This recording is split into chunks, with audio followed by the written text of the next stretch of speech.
Baik, bismillahirrahmanirrahim. Assalamualaikum warahmatullahi wabarakatuh.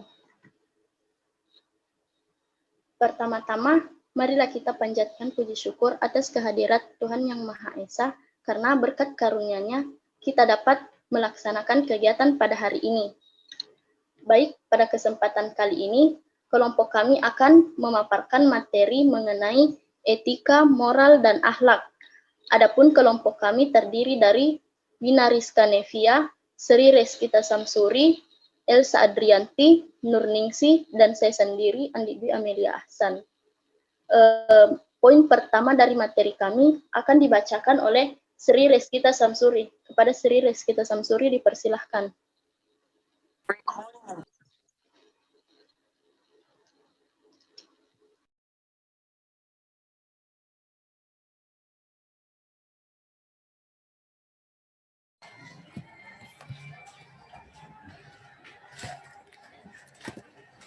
Pengertian etika, moral, dan akhlak. Etika. Etika secara bahasa berasal dari kata etos yang mengandung arti kebiasaan, cara berpikir. Sedangkan secara terminologi, etika dinyatakan sebagai filsafat moral, yaitu studi tentang sifat dasar dari konsep baik dan buruk, benar dan salah. Moral. Moral dari segi etimologi, menurut bahasa dari kata mores, yaitu jamak dari kata mos yang berarti adat kebiasaan. Moral secara terminologis digunakan untuk menentukan batas-batas dari kehendak, pendapat, atau perbuatan yang secara layak dapat dikatakan benar, salah, baik, atau buruk. Akhlak. Akhlak ialah sifat yang tertanam dalam jiwa, yang menimbulkan bermacam-macam perbuatan dengan mudah tanpa memerlukan pertimbangan dan pemikiran. Perbuatan yang benar adalah perbuatan yang berpijak pada kebenaran yang telah digariskan oleh doktrin agama yang bersumber dari Al-Quran dan hadis.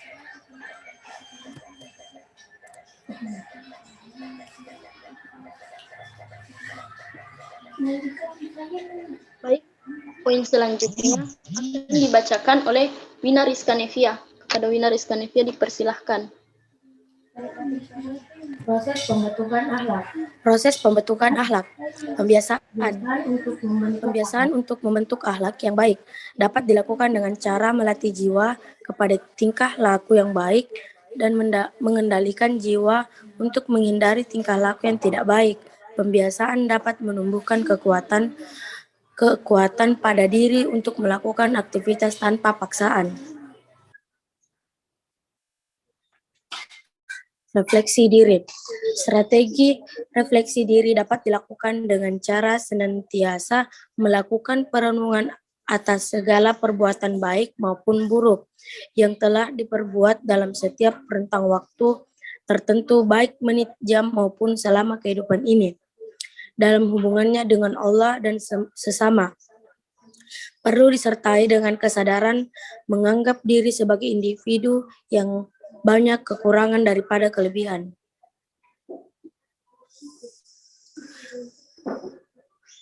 Keteladanan.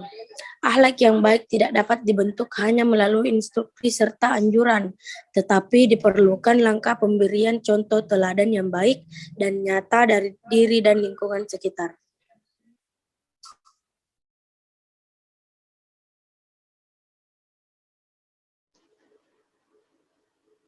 Poin selanjutnya akan dibacakan oleh Elsa. Kepada Elsa dipersilahkan. Aktualisasi akhlak dalam kehidupan. Menutup aurat. Aurat adalah anggota badan yang harus ditutup dan dijaga sehingga tidak menimbulkan kekecewaan dan malu. Batas aurat perempuan berbeda-beda tergantung dengan siapa yang berhadapan. Menutup aurat mengandung perintah Allah Subhanahu wa Ta'ala, yaitu 1. Aurat adalah anggota badan yang harus ditutup dan dijaga sehingga tidak menimbulkan kekecewaan dan malu. 2. Faktor penunjang dari larangan berzina yang sangat terkutuk. 3. Hukumnya wajib karena alasan sadus dzara'i yaitu menutup pintu atau peluang kepada dosa yang lebih besar. Menolak pornografi dan pornoaksi. Pornografi berarti bahan baik tulisan maupun gambaran yang dirancang dengan sengaja dan semata-mata untuk tujuan membangkitkan nafsu syahwat, merupakan pemicu terjadinya zina karena dua hal tersebut mendekatkan seseorang kepada perbuatan zina. Selain itu, pornografi dan pornoaksi dapat memicu munculnya tindakan-tindakan agresif seksual.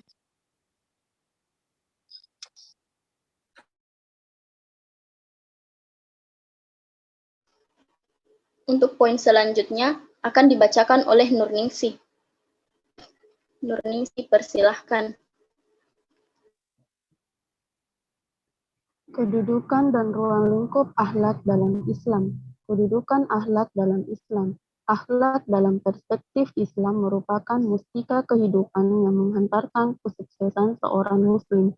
Akhlak dalam Islam memiliki nilai yang mutlak karena persepsi antara akhlak yang baik dan buruk memiliki nilai yang dapat diterapkan dalam kondisi dan situasi apapun. Ruang lingkup akhlak Islam. Akhlak kepada Allah Subhanahu wa Ta'ala yaitu 1. Menaati perintah Allah dan menjauhi larangannya. 2. Mensyukuri nikmat-nikmatnya. 3. Tawakal. Akhlak kepada Rasulullah SAW. Implementasi dari mengikuti perilaku Rasul Allah Subhanahu wa Ta'ala berarti menempatkan beliau sebagai manusia pilihan Allah, membenarkan kerasulannya, membenarkan risalah yang dibawanya, dan menjadikan beliau sebagai panutan dan teladan dalam menjalani kehidupan. Akhlak kepada sesama manusia. 1. Berbakti kepada kedua orang tua. 2. Menghormati yang tua, menyayangi yang muda. 3. Menghormati tetangga. Akhlak terhadap lingkungan. Akhlak terhadap lingkungan mencakup bagaimana memperlakukan hewan, tumbuh-tumbuhan, dan benda-benda yang tak bernyawa dan juga merupakan makhluk ciptaan Allah.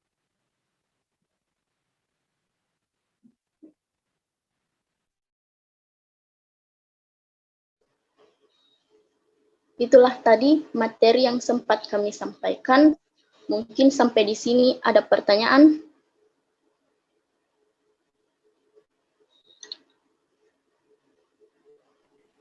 Saya, Kak.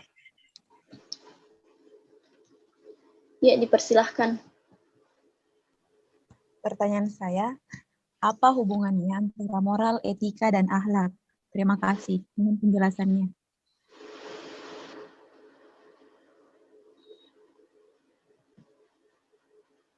Oke, apakah masih ada pertanyaan? Saya.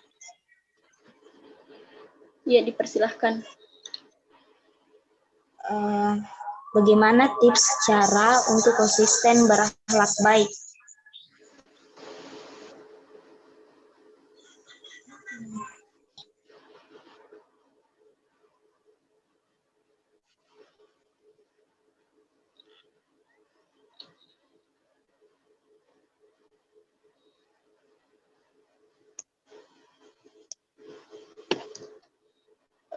Apakah masih ada pertanyaan?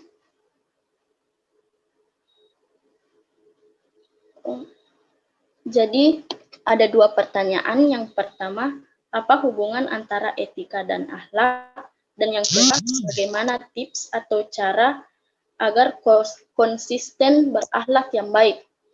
Terima kasih atas pertanyaan yang diberikan kepada kelompok kami. Kami akan mendiskusikan pertanyaan tersebut. Jadi kami meminta waktu sebentar untuk menjawabnya.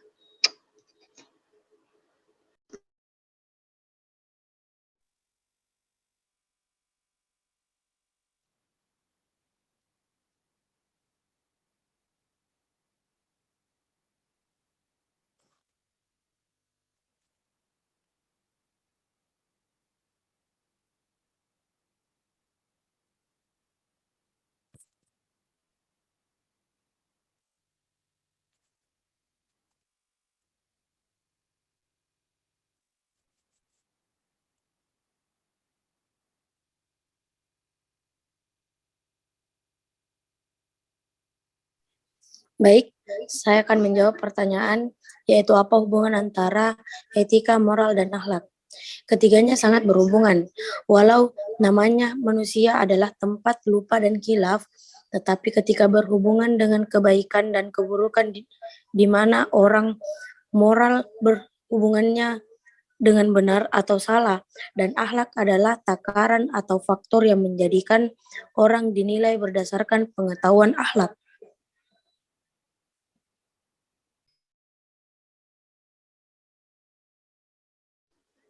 Baik, itu jawaban yang tadi perwakilan kelompok kami sampaikan. Bagaimana dengan Saudari Wirda, apakah menerima jawaban tersebut? Terima kasih atas jawabannya, saya menerimanya.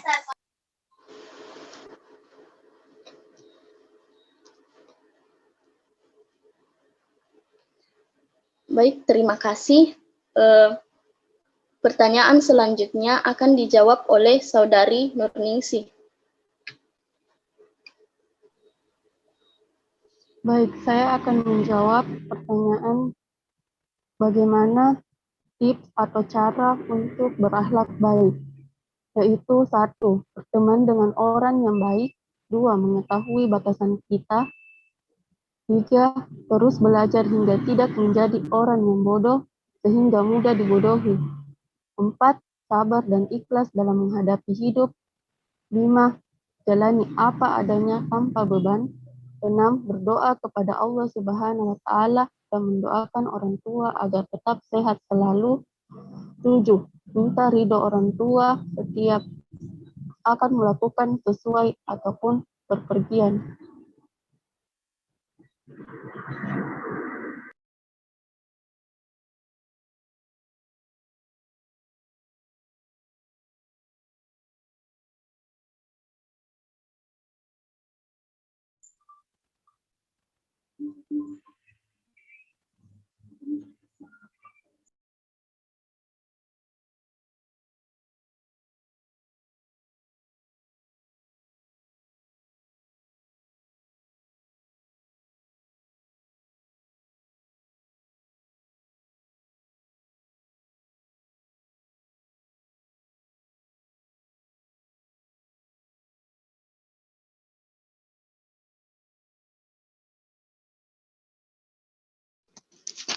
Itulah tadi jawaban dari pertanyaan Saudari Rina. Apakah Saudari Rina menerima jawaban tersebut?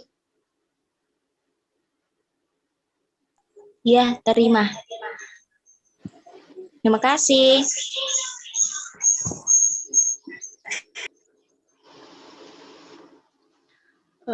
Baik, karena berhubung semua pertanyaan telah terjawab dan tidak ada pertanyaan lagi, mungkin sampai di sini materi yang sempat kami sampaikan. Lebih dan kurangnya mohon dimaafkan. Assalamualaikum warahmatullahi wabarakatuh.